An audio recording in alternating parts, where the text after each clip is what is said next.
လုံးပဲမင်္ဂလာပါရှင်ဒီနေ့ကတော့အရန်ကို busy ဖြစ်သွားတယ်ရှင်လွန်ခဲ့တဲ့2နှစ်ကဖြောင်းသွားတဲ့ဖြောင်းကောင်းလေးကိုဒီနေ့ပြန်လာပြီးဖြောင်းပါတယ်ရှင်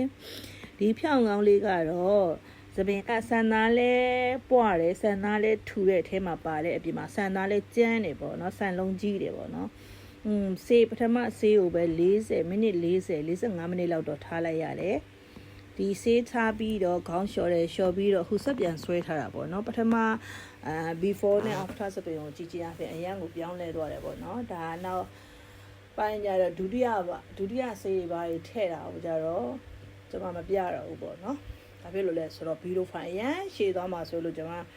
ဗီဒီယိုဖိုင်ကိုအခု10မိနစ်ကျော်ရတယ်ပေါ့10မိနစ်တော့မိနစ်50လောက်ဖြစ်သွားတယ်ပေါ့နော်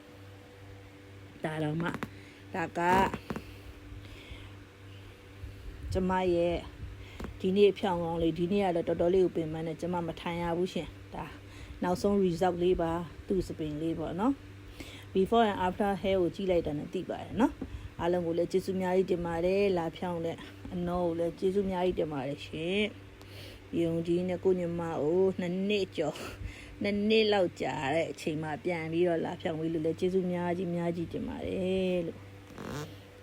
စပင်လေးကလေသူကဆေးနည်းနည်းဆိုးထားတာဆေးလည်းထိထားတယ်အဲ့ဒီစပင်ကိုအခုပေါ့နော်ပြန်ဖြောင်းပေးထားတာပါရှင်စပင်လေးကအရန်လည်းလှသွားတယ်ရှင်ကိုလည်းကြိုက်တယ်လို့အနော်လည်းကြိုက်တဲ့အတွက်ကြောင့်ကျေးဇူးအများကြီးတင်ပါတယ်အနော်ရေလို့ဗီဒီယိုလေးကိုအစအဆုံးလိုက်ကြည့်ပေးတယ်တငယ်ချင်းများကိုလည်းကျေးဇူးအများကြီးတင်ပါတယ်အခုကတော့3ဘတ်ဆက်တိုက်ကလူပြည့်နေတဲ့အတွက်ကြောင့်Monday to Friday လာလုပ်ချင်လုပ်လို့ရပါတယ်ရှင်